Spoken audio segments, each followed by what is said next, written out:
주 안에 복된 한 주가 시작됐습니다. 이번 한 주도 주님과 동행하며 주의 은혜로 승리하는 은혜 한 주 되시기를 예수님의 이름으로 축복합니다.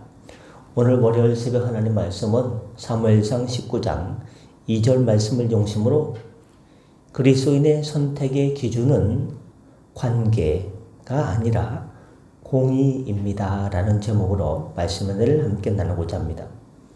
2절을 보시면 요나단은 부친 사울로부터 다윗을 죽이려는 명령을 받았지만 오히려 어떻게 합니까? 정반대로 아버지 사울의 계획을 다윗에게 전해주고 그를 보호하려고 했습니다. 2절 보십시오. 그가 다윗에게 말하여 이르되 내 아버지 사울이 너를 죽이기를 꾀하시느니라. 그러므로 이제 정하노니 아침에 조심하여 은밀한 곳에 숨어 있으라라고 귀뜸해 주기 때문입니다. 요나단은 다윗의 친구이면서 사울 왕의 아들입니다. 아버지 사울과 친구 다윗 사이에서 누구를 선택하느냐? 이 참 중요한 문제고 심각한 갈등의 문제입니다. 이런 심각한 갈등이 있었음을 알고 있었던 요나단은 이전부터 많은 고민을 했을 것입니다. 아버지 말을 들을 것이냐? 아니면 친구 다윗을 살려주는데 내가 도움을 줄 것이냐? 그 중간에 서서 얼마나 방황하고 고민이 됐을까? 그리고 이제 아버지 사울이 많은 사람들 앞에서 공개적으로 다윗을 죽이자, 다윗 살해를 명하자 요나단의 고민은 클라이막스의 고민, 그게 달했을 것입니다. 대개 아무리 우정이 깊다고 하여도 부자지간의 정보다 앞서기는 어떻습니까? 어려울 것입니다. 아버지와 친구 사이에서 아버지를 선택하는 것이 인지상정 아니겠습니까? 그런데도 요나단이 다윗의 편에 섰다는 것은 그가 단순히 혈연과 우정 사이에서 우정을 선택한 것이 아니라 다른 차원의 기준에 의해서 선택했다는 것을 말해주고 있습니다. 그렇습니다. 성도 여러분, 요나단이 다윗의 편에 선 것은 단순히 그가 친구였기 때문이 아니라 그것이 옳은 선택이었기 때문입니다. 즉 요나단은 혈연의 정을 따르기보다 공의를 따르는 선택을 내린 것입니다. 옛날에요. 피는 물보다 진하다는 말이 있듯이 혈연의 정은 인간이 가장 자연스럽게 이끌려가는 감정이 되겠습니다. 그러나 그것을 따르다가 하나님의 공의를 저버릴 수 있다는 것이 문제입니다. 특히 우리나라는 혈연을 우선시하는 풍조 때문에 많은 문제가 발생해왔고 지금도 발생하고 있습니다. 학연이나 지연도 마찬가지입니다. 무엇을 결정함에 있어서 옳고 그름의 선택의 기준이 되는 것이 아니라 나와 어떤 관계인가, 혈연, 지연, 학연과 어떻게 나랑 연결되어서 물론 이것의 어떤 상황에 맞지는 않아도 내 고향 사람인데 나랑 고등학교 선후배 사이인데 대학교 선후배 사이인데 또 나랑 가까이 관계가 있는 사람의 친한 친구인데 조금 그래도 기준에 좀 맞지 않아도 고향 사람인데 하고서 딱 학교 선후배 사이인데 하고서 더 먼저 옳고 그름의 문제가 아니라 그런 것에 영향을 받을 경우가 많습니다. 정치도 마찬가지고 여러 가지 모든 분야에 있어서 아주 만연합니다. 그래서 뭐가 발생합니까? 온갖 부정과 부패가 싹트기 시작하고 거기에서 문제점이 더욱더 사태가 심각해집니다. 그러나 성도는 그 관계를 중국말로 뭐랍니까? 관시 그러지 않습니까? 관시 거기에 목숨을 걸어요. 중국 사람들은 관시 관계에 목숨을 걸어요. 그렇다고 어리는 것도 아니더라고요. 성도는 어떤 면에서 아닌 부분도 많습니다. 성도는 관계가 아니라 관시가 아니라 옳은 것을 기준으로 선택해야 됩니다. 혈연은 인간의 가장 깊고도 기본적인 관계이지만 하나님의 공의는 혈연의 정에 의해서도 좌우돼서는 안 될 절대적인 기준입니다. 혈연과 지연과 학연을 뛰어넘는 하나님의 공의, 하나님의 공의와 정의를 하수처럼 강물처럼 흘려보내야 됩니다. 물론 혈연보다 공의를 우선시하는 것은 어떻습니까? 쉽겠습니까? 절대로 쉽지 않습니다. 너가 어떻게 그럴 수가 있느냐? 고향 선배한테 어서 그럴 수 있냐? 학교 선배한테 어떻게 네가 그럴 수 있느냐? 내가 지난날 너한테 한 게 얼만데 나한테 지금 이렇게 할 수가 있느냐? 아무리 그래도 그렇지. 나한테는 그러면 안 되지. 상당히 어려운 일입니다. 쉽지 않습니다. 때로는 요나단 같이 목숨의 위협을 받을 수도 있습니다. 또한 주변 사람들의 비난을 감수해야 될 험난한 길을 맞이할 수도 있습니다. 그렇기 때문에 우리는 어떻게 됩니까? 그게 참 어렵지만 그러나 하나님의 공의를 선택하는 것이 성도의 기준이라면 우리의 선택은 지금부터 분명해집니다.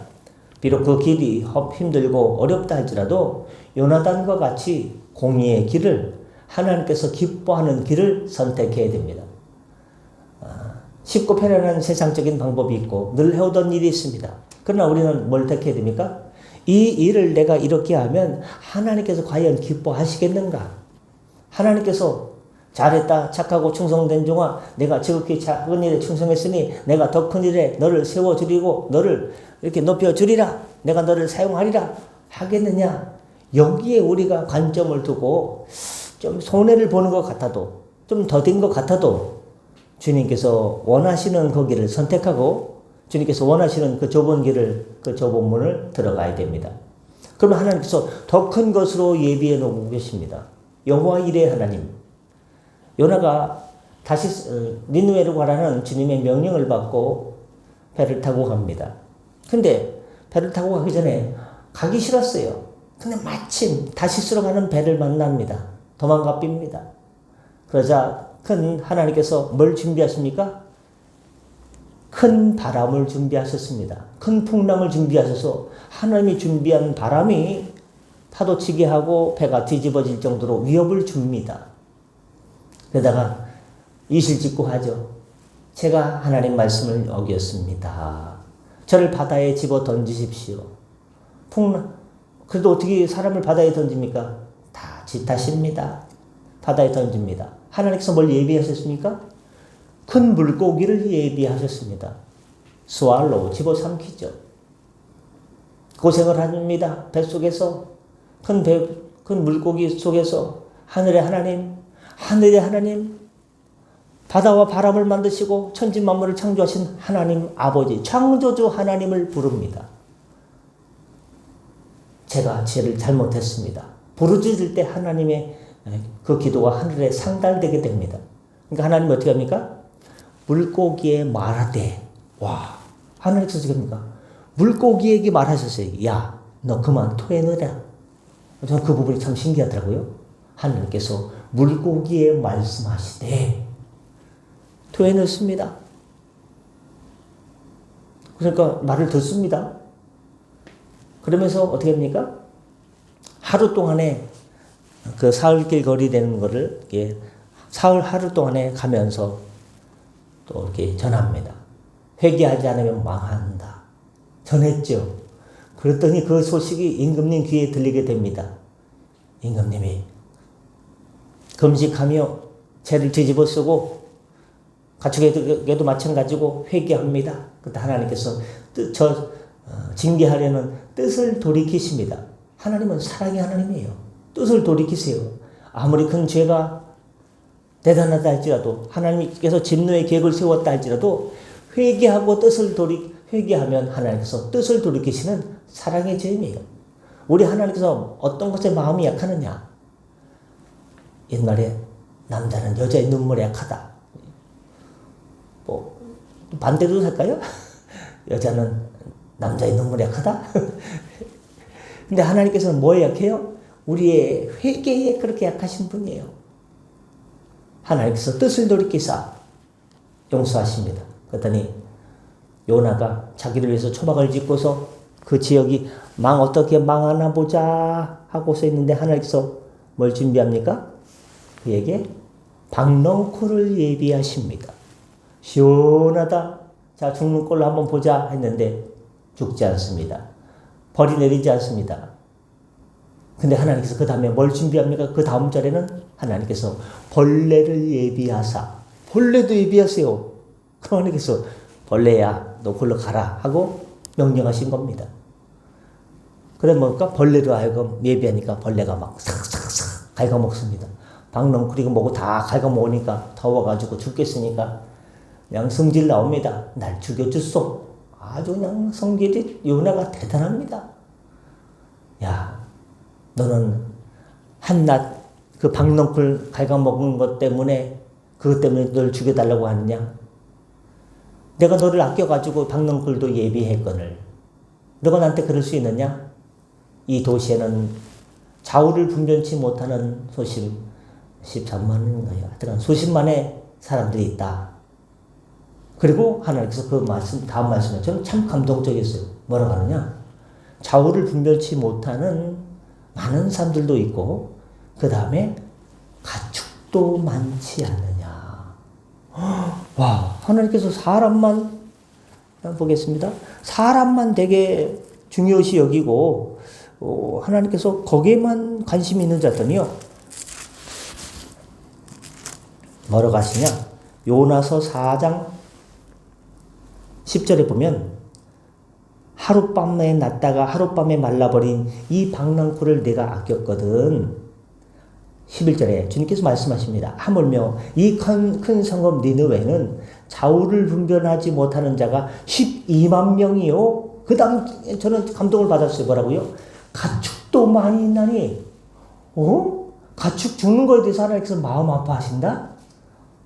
와, 하나님께서 천지만물을 말씀으로 창조하셨기 때문에 사람만 중요시 여기는 것이 아니라 가축도 많이 있나니 내가 어찌 아끼지 아니하겠느냐. 니느웨 백성 12만 명뿐만 아니라 가축도 많이 있나니 하나님께서 가축도 예뻐하신다는 것을 저는 알게 됐어요. 왜? 하나님께서 만드셨기 때문에. 창조주 하나님께서 만드신 것은요 다 이렇게 아끼세요.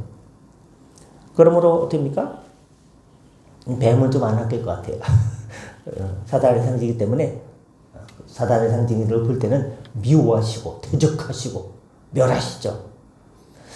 어떻습니까? 하나님께서 예비하시는 하나님이에요. 박넝쿨을 예비하시고 벌레를 예비하시고 큰 물고기를 예비하시는데 우리가 세상적인 방법이 아니라 학연지연 또 뭐 그걸 아니라 하나님의 공의를 선택할 때 그 길이 어렵더라도 하나님께서 더 좋은 것으로 더 넓은 것으로 더 큰 것으로 예비해 놓으시는 여호와 이레의 하나님 사랑의 하나님께서 더 좋은 것을 예비하셨으니까 아주 아까워도 참으시고 주님 하다 보면 시온의 대로로 뛰어가게 할 그날이 있을 것입니다.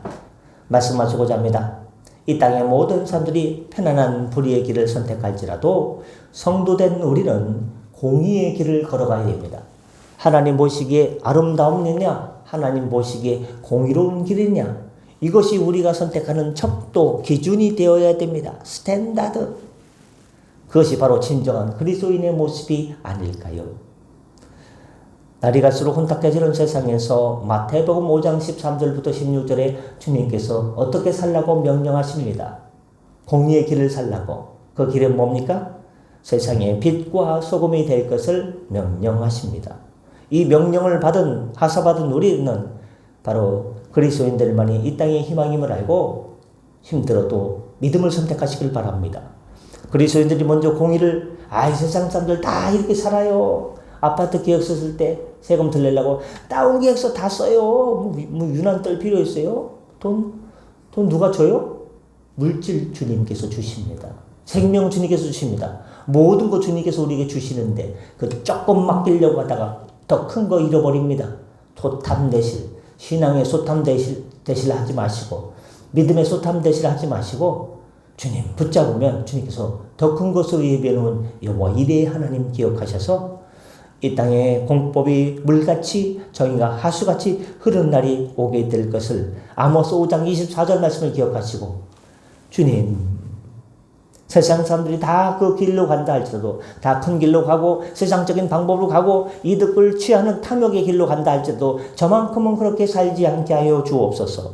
저는 주님께서 아모스 5장 24절에 아모스 선지자를 통해서 말씀하셨듯이 공법이 물같이 정의가 하수같이 흐르는 주님의 날을 기다리며 오늘도 믿음의 길을 외롭고 고독하게 가는 것이 아니라 주님 동행하면서 승리하게 하여 주옵소서라고 기도할 때 주님께서 임마누엘 하나님께서 함께하여 주시고 성령께서 인도하여 주시고 조명해 주시고 이끌어 주시게 될 줄로 믿습니다.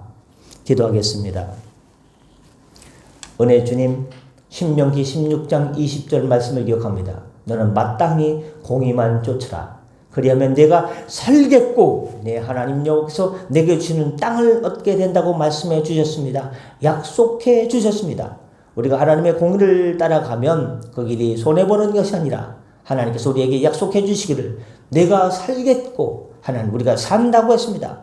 주 안에서 살게 하여 주시옵소서. 주님께서 주시는 그 땅을 주신다고 했으니 그 기업도 주시옵소서. 하나님 이번 한 주도 오늘도 일터로 다녀갑니다. 운전대를 붙잡아 주시고 삶의 자리를 세워주시고 형통케 하여 주시옵소서. 주님 가까이 하게 하여 주옵소서. 말씀이 우리를 인도하여 주옵소서. 성령께 인도하여 주옵소서. 감사하며 축복하며 예수님의 이름으로 기도드립니다.